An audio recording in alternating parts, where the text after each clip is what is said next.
सभी को नमस्कार। मैं आपका इस वीडियो में हार्दिक स्वागत करता हूं। इस वीडियो में कक्षा 12वीं सत्र 2021 और 22 के छात्र 3 बातें जान सकेंगे।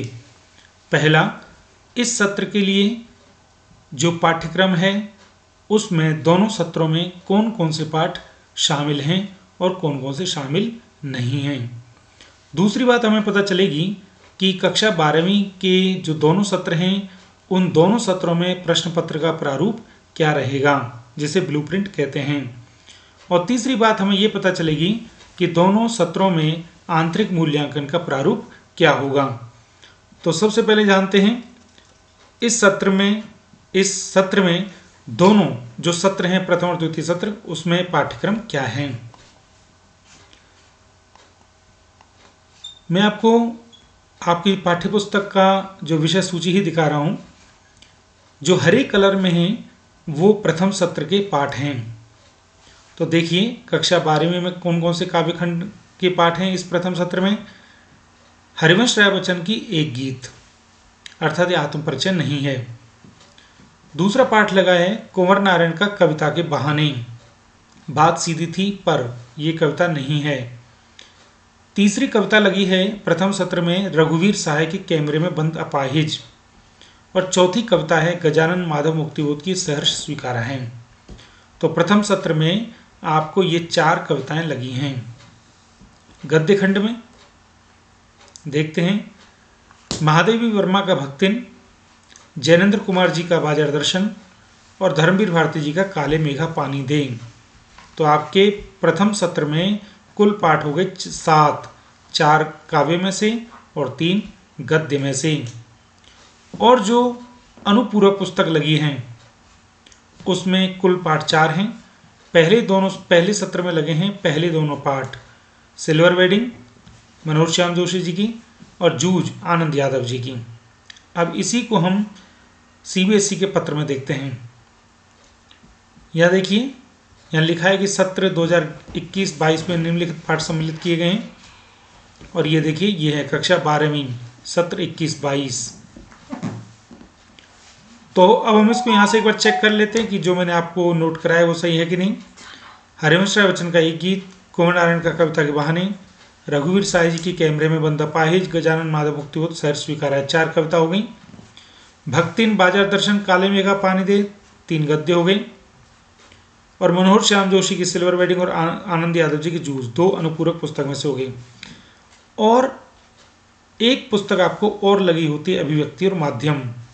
तो इसमें से जो 2 टॉपिक हैं, विभिन्न माध्यमों के लिए लेखन और पत्रकारीय लेखन के विभिन्न रूप और लेखन प्रक्रिया, ये दोनों भी प्रथम सत्र में हैं।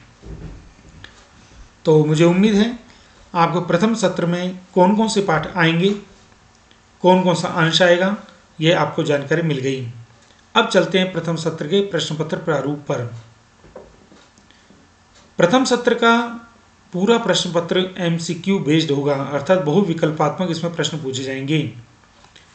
पहला प्रश्न पूछा जाएगा, इसमें 2 अपठित गद्यांश होंगे जिनमें से कोई एक करना होगा और यह 10 अंकों का होगा।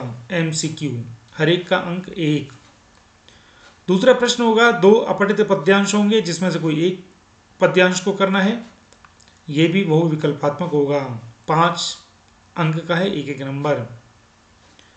अगले 5 नंबर निर्धारित हैं अभिव्यक्ति और माध्यम पुस्तक के अंश में से बहुविकल्पात्मक प्रश्न आएंगे, जो अंश मैंने आपको नीचे बताया था।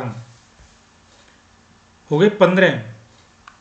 अब अगले 15 नंबर पुस्तक में से पठित काव्यांश पर 5 MCQ क्वेश्चन, पठित गद्यांश पर 5 बहुविकल्पीय प्रश्न, अर्थात 1 सीन पैसेज और 1 सीन प्रोज आएगा। और अगले जो 5 प्रश्न हैं वो इन दोनों पुस्तकों, दोनों अंशों में से 5 MCQ के क्वेश्चन आएंगे। तो ये आपके हो गए 10, 5 15, 5 20 और 15 35। 5 प्रश्न आपके आएंगे जो अनुपूरक पुस्तक है उसमें से, लेकिन MCQ 40 हो गए। अब जो 10 नंबर बचे हैं वो आंतरिक मूल्यांकन है, श्रवण और वाचन का। तो यहाँ ध्यान दें कि पहले आंतरिक मूल्यांकन अर्थात इंटरनल असेसमेंट 20 नंबर का होता था। 2 सत्रों में इस बार इसको 10-10 अंकों में बांट दिया गया है। अब श्रवण और वाचन के अंतर्गत क्या आएगा, तो इसी पत्र में है, देखिए श्रवण और वाचन। ये देखिए आंतरिक मूल्यांकन के लिए दिशा निर्देश दिए गए हैं श्रवण और वाचन के लिए। श्रवण में क्या क्या आता है, इसमें आपकी सुनने की क्षमता का मूल्यांकन होता है। वाचन क्या होता है, इसमें बोलने की क्षमता का मूल्यांकन होता है। तो सुनने में क्या, वर्णित या पठित सामग्री को सुनकर अर्थ ग्रहण करना, वार्तालाप करना, वाद विवाद, भाषण, कविता पाठ आदि को सुनकर समझना, मूल्यांकन करना और अभिव्यक्ति के ढंग को समझना। वाचन के अंतर्गत आता है भाषण, सस्वर कविता पाठ, वार्तालाप और उसकी औपचारिकता, कार्यक्रम प्रस्तुति, कथा कहानी अथवा घटना सुनाना, परिचय देना, भावानुकूल संवाद वाचन। आप समझ गए होंगे इसमें आपकी लिसनिंग पावर को चेक किया जाता है और इसमें स्पीकिंग पावर को। तो अब ये आपका हो गया 50 नंबर प्रथम सत्र का प्रश्न पत्र प्रारूप। अब चलते हैं द्वितीय सत्र की ओर। द्वितीय सत्र में जो पाठ लगे हैं हम उनको आपकी विषय सूची से ही देखते हैं। इनको मैंने पीले रंग में किया है। पहले काव्यखंड में 3 पाठ हैं, शमशेर बहादुर जी की उषा कविता, तुलसीदास जी की कवितावली और लक्ष्मण मूर्छा और राम का विलाप दोनों, और फिराक गोरखपुरी जी की रुबाइयत गजल। तो 3 कविताएं आपकी द्वितीय सत्र में हैं। और जो शेष रह गई आलोक धनुआ, बादल राग और उमाशंकर जोशी, ये तीनों पाठ नहीं हैं। इनको आप पुस्तक में टिक कर लीजिएगा, ये तीनों पाठ नहीं हैं। गद्य खंड में चलें तो पहलवान की ढोलक, नमक और बाबा साहेब भीमराव अंबेडकर, ये 3 पाठ आपके द्वितीय सत्र में हैं। तो कुल पाठ हो गए 6। और दूसरी जो पुस्तक है अनुपूरक पुस्तक वितान भाग 2, उसमें से 2 पाठ हैं, अतीत में दबे पांव और डायरी के पन्ने। कुल पाठ हो गए 8। अब पत्र में देखते हैं। ये देखिए काव्यखंड में घर की याद, गजल, 1 मिनट, ये 11th है। ये देखिए शमशेर बहादुर जी की उषा, तुलसीदास की दोनों कविताएं, फिराक गोरखपुर की दोनों कविताएं, 3 हो गई। गद्य खंड में पहलवान की ढोलक, नमक और बाबा साहेब अम्बेडकर, 3-6 हो गई। और अनुपूरक में अतीत में दबे पांव, डायरी के पन्ने, 8 हो गई। और ये जो है अभिव्यक्ति और माध्यम पुस्तक का अंश हैं जिनको हमें पढ़ना है। उम्मीद है आपको पाठ्यक्रम समझ में आ गया होगा द्वितीय सत्र का। अब चलते हैं प्रश्न पत्र प्रारूप की ओर। प्रथम सत्र का प्रश्न पत्र पूर्ण रूप से बहुविकल्पात्मक है, लेकिन इसमें ऐसा नहीं है।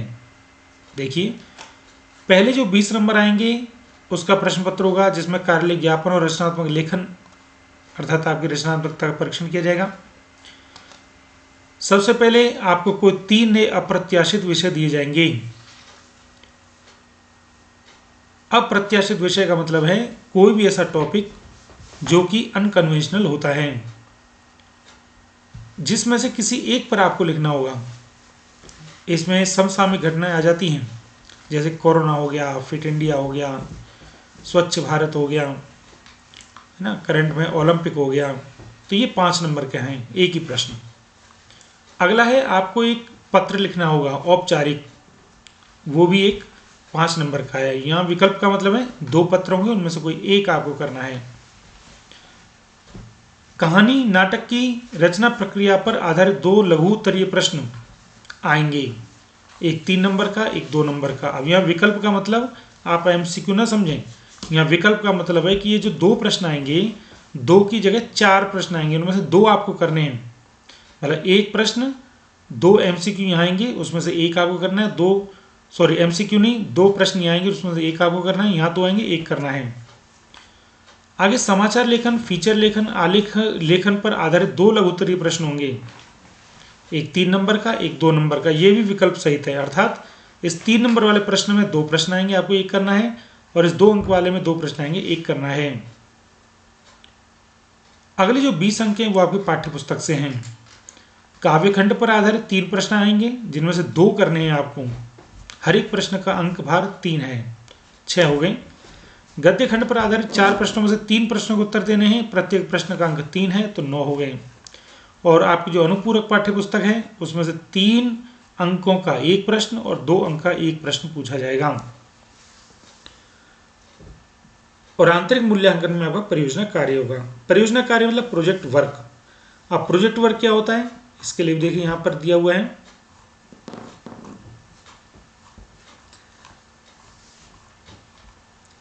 ये देखिए प्रोजेक्ट वर्क 10 अंक का, जिसमें 3 चीजें परीक्षण की जाती हैं। विषय वस्तु, कि आपका कंटेंट कैसा है, भाषा और प्रस्तुति मतलब आपकी लैंग्वेज और प्रेजेंटेशन कैसा है, और शोध एवं मौलिकता, आपने खोज कितनी की है और ओरिजिनलिटी कितनी है।